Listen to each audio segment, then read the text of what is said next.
Hello friends, welcome to Anusham shares. ஒரு சின்ன விஷயம் உங்ககிட்ட நான் முதல்ல சொல்லி ஆகணும். நான் வந்து செபி ரிஜிஸ்டர்ட் அட்வைசர் கிடையாது. அதனால வந்து நான் இதில் எந்த ஷேரையும் உங்களுக்கு வாங்குறதுக்கோ இல்லை விற்கிறதுக்கோ பரிந்துரை செய்யல. இந்த வீடியோ உங்களுக்கு ப்ரெசென்ட் பண்ணுறதுக்கான காரணம் என்னென்னா, என்னோட நாலேஜை உங்கள் கூட ஷேர் பண்ணிக்கிறதுக்காக தான். முழுக்க முழுக்க இது வந்து ஒரு எஜுகேஷன் பர்பஸ்க்கான வீடியோவாக நீங்கள் எடுத்துக்கோங்க. இப்போது வீடியோக்குள்ளே போகலாம் வாங்க. வணக்கம் நண்பர்களே, வெல்கம் டு அனுஷம் ஷேர்ஸ். இந்த ஷேர் மார்க்கெட்டில் என்ன தான் நடக்குது? இப்போ திங்கக்கிழமை ஒரேடியாக போட்டு துவச்சி எடுத்துட்டாங்க. நேற்று பார்த்திங்கன்னா ஏதோ போனால் போதுன்னு ஒரு 90 பாயிண்ட் ஏற்றுனாங்க. இன்றைக்கி தான் ஷாக்கு பதட்டம் எல்லாமே. காலையில் என்னடனா கரடிங்க பார்த்துக்கிட்டாங்க. மதியத்துக்கு மேலே காலைங்க களத்துக்கு வந்தாங்க. 243 பாயிண்ட் இறங்கி அதுலேருந்து கொஞ்சம் கொஞ்சமாக மேலே ஏறி வந்து பயங்கர ஊசலாட்டம் இன்றைக்கி.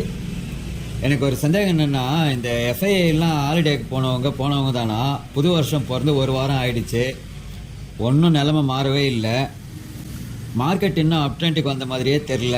ஆனால் ஒரு விஷயம் என்னென்னா, இதெல்லாம் இன்வெஸ்டருக்கு ஒரு மேட்ரே இல்லை. இந்த நேரத்தில் அவங்கெல்லாம் பல்காக வாங்கி போட்டிருப்பாங்க.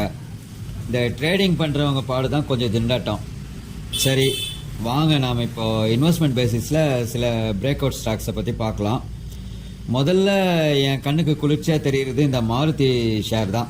இவங்க ப்ரொடக்ஷன் க்ரோத் இன்க்ரீஸ் ஆகிருக்கு. டிசம்பர் 2024 30.25% இருந்த வருட ரிப்போர்ட் படி இன்க்ரீஸ் ஆகிருக்கு. பேசஞ்சர் வெஹிக்கிள் குறிப்பாக பார்த்தீங்கன்னா ஆல்டோ அண்டு எஸ்ப்ரெஸோ ப்ரொடக்ஷன் பார்த்தீங்கன்னா 30.16% இன்க்ரீஸ் ஆகிருக்கு. அதே போல் டொமஸ்டிக் சேல்ஸும் 24% இன்க்ரீஸ் ஆகிருக்கு. இந்த சேல்ஸில் ஸ்மால் கார் சேல்ஸ் பார்த்திங்கன்னா ஸ்விஃப்ட்டு, ஆல்டோ 800 இந்த மாதிரி மாடல்களில் 29% ஜம்ப் ஆகிருக்கிறதுன்னு ரிப்போர்ட்டில் பார்க்க முடியுது.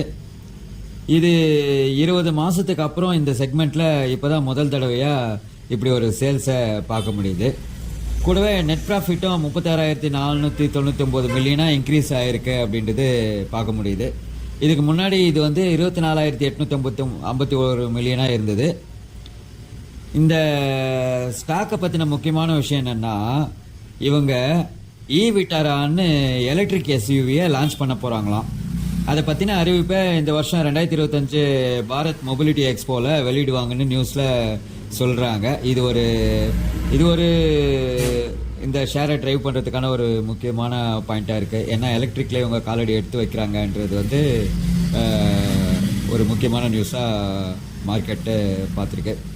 அடுத்ததாக நாம் பார்க்க போகிறது வந்து பார்த்திங்கன்னா இந்தியன் பேங்க்கு. இது ஒரு பப்ளிக் செக்டர் பேங்க்கு. இந்த பங்கோட சிஇஓ இந்த பேங்க்கோட சிஇஓ சாந்திலால் ஜெயின் பார்த்திங்கன்னா போன வருஷம் டிசம்பர் 31 ரிட்டையர்டு ஆகிட்டார். இவருக்கு அடுத்து வந்து வினோத் குமார்ன்றவரை managing director and chief executive ஆஃபீஸரை அப்பாயிண்ட் பண்ணியிருக்காங்க.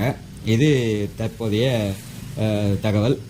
அடுத்ததாக இந்த பேங்க்கில் ரீசெண்ட் டெவலப்மெண்ட்ஸ், இந்த இந்தியன் பேங்க் ஷேரில் இருக்கிற ரீசெண்ட் டெவலப்மெண்ட்ஸ் பற்றி பார்த்தோம்னா, பேங்க்கோட லோன் க்ரோத் டிசம்பர் 31, 2024 பிரகாரம் 9.6% ரிப்போர்ட் ஆகிருக்கு. கிராஸ் அட்வான்சஸ் வந்து இன்க்ரீஸ் ஆகிருக்கு. இப்போது 5.59 lakh crore இருக்குது. முதலீட்டு நோக்கத்தில் இந்த இந்தியன் பேங்க் நல்ல ப்ராஃபிட் க்ரோத்தோட ஹெல்த்தி ROE மெயின்டைன் பண்ணுது. ஸ்ட்ராங் ஃபைனான்ஷியல் ஹெல்த்தோடு இருக்குது.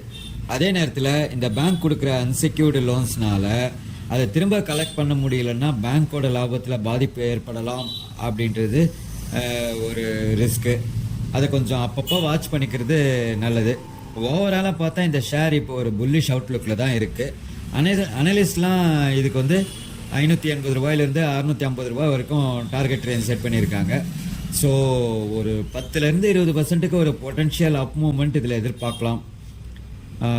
சரி, இப்போது அதுக்கு அடுத்ததாக நம்ம லிஸ்ட்டில் இருக்கிற அடுத்த ஷேர் வந்து பார்த்திங்கன்னா தி ரூபி மில்ஸ் அப்படின்றது வந்து ஜனவரி 1 2025 ஜனவரி 1 யூனியன் பேங்க் கிட்ட 2.5 பில்லியன் அளவுக்கு டேர்ம் லோன் வாங்குறதுக்கு ஒரு லோன் அக்ரிமெண்ட் போட்டிருக்காங்க. இது வந்து ரீசன்ட் நியூஸ். இந்த இந்த 2.5 பில்லியன் அமௌண்ட்டை கம்பெனியோட ஆன்கோயிங் ப்ராஜெக்ட்ஸ் அண்ட் ஆப்ரேஷன்ஸ் நீட்ஸ்க்காக உபயோகப்படுத்த போகிறதா சொல்லியிருக்காங்க. அடுத்ததாக இந்த கம்பெனி 1:1 அப்படின்ற ரேஷியோவில் போனஸ் ஷேர் கொடுக்கறதுக்கு முடிவு பண்ணியிருக்காங்க. இது ஒரு சமீபத்திய ஒரு பாசிட்டிவ் நியூஸ். ஷேர் ஹோல்டர்ஸோட அப்ரூவல் கிடைச்ச உடனே அடுத்த ஜெனரல் ஏஜிஎம்மில் அடுத்த ஆனுவல் ஜெனரல் மீட்டிங்கில் இதுக்கான அறிவிப்பை வெளியிட போகிறதா ஒரு நியூஸ் அடிப்படுது. இந்த போனஸ் ஷேர் கொடுக்கறது மூலமாக ஒரு லிக்யூடிட்டி அதிகமாகி நிறைய இன்வெஸ்டர்ஸுக்கு இந்த ஷேர்ஸ் போகும் வாய்ப்பு ஏற்படும். ஜனவரி 7ஆம் தேதி பிரகாரம் இந்த ஷேரோட ரேட் வந்து 254 ரூபாயில் இருக்குது. இது 1.71% ப்ரீவியஸ் க்ளோஸ்லேருந்து இன்க்ரீஸ் ஆகியிருக்கு. ஆனால் கடந்த ஒரு மாத காலத்தில் பார்த்தீங்கன்னா 5.22% அளவுக்கு டிக்ளைன் ஆகிருக்கு. இருந்தாலும் கடந்த 3 வருஷ ரிப்போர்ட்டை எடுத்து பார்த்தா இந்த ஷேர் வந்து 83.63% ரிட்டர்ன்ஸ் வந்து கொடுத்துருக்கு. அடுத்தது நாம் பார்க்க போகிறது பார்த்தீங்கன்னா திலக் நகர் இண்டஸ்ட்ரீஸ் லிமிடெட். இதனோட சிம்பிள் என்எஸ்சியில் டிஐ அப்படின்ட்டு வரும், திலக் நகர் இண்டஸ்ட்ரீஸ். இவங்க இந்தியாவில் ஆல்கஹால் துறையில் இருக்கிற ஒரு முக்கியமான நிறுவனம். லாஸ்ட் 1 வீக் டேட்டா படி இந்த ஸ்டாக் வந்து 8.13% அப்ரிஷியேட் ஆகிருக்கு. அதே போல் கடந்த ஒரு மாதத்தில் இந்த ஸ்டாக்கு 11.31% ஏறி இருக்குது. இதே கடந்த ஒரு வருஷம் ரிட்டர்ன்ஸ் எடுத்து பார்த்தீங்கன்னா 74.67% கொடுத்துருக்கு இந்த ஸ்டாக்கு. 52 வீக் ரேஞ்ச் படி இந்த ஸ்டாக் குறைந்தபட்சமாக 182 ரூபாய்க்கும் அதிகபட்சமாக 457 ரூபாய்க்கும் ஏற்ற இறக்கத்தோட ட்ரேட் ஆகிட்டு இருக்கு. ஆனாலும் இது ஒரு growth பொட்டன்ஷியல் இருக்கிற ஸ்டாக். 8544 கோடி ரூபாய் மார்க்கெட் கேபிட்டலைசேஷனோட இருக்கு. இவங்க கடனை குறைக்கிறதுக்கான நடவடிக்கைகளை எடுத்துட்டு வராங்க.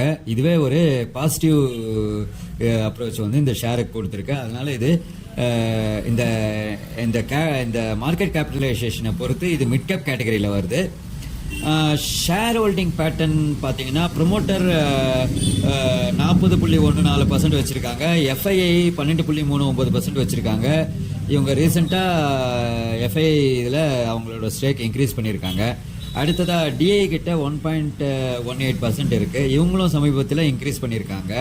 பப்ளிக் கிட்ட 46.28% இருக்குது. ஓவராலாக பார்த்தீங்கன்னா அனலிஸ்ட்லாம் ஸ்ட்ராங் பை சிக்னல் தான் கொடுத்துருக்காங்க. நம்ம லிஸ்ட்டில் அடுத்ததாக வர்றது வந்து கோவா கார்பன். இது கால்சிண்ட் பெட்ரோலியம் கோக் உற்பத்தி செய்கிற ஒரு முன்னணி இந்திய நிறுவனம்.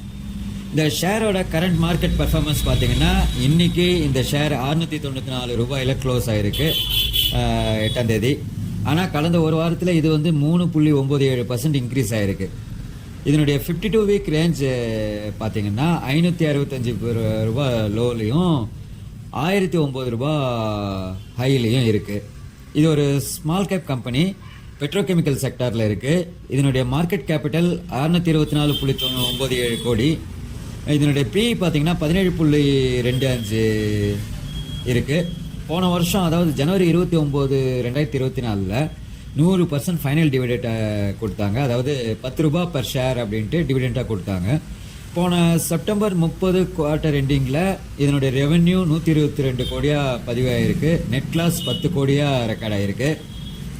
இந்த பங்கில் இப்போ சொல்லிக்கிற மாதிரி நடந்த ஒரு மாற்றம் என்னென்னா, இவங்க சத்தீஸ்கரில் இருக்கிற பிலாஸ்பூர் யூனிட்டில் உற்பத்தியை திரும்ப ஆரம்பிச்சிட்டாங்க.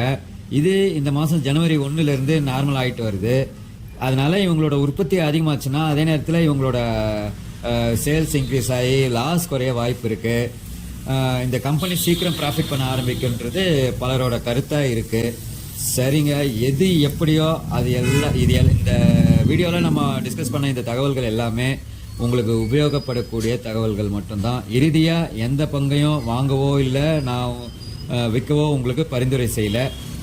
ஒரு பங்கை வாங்குறதுக்கு முன்னாடி இது போல் நிறைய காரணிகளை அலசி ஆராய்ச்சி முடிவு எடுக்க வேண்டியது உங்களுடைய கடமை.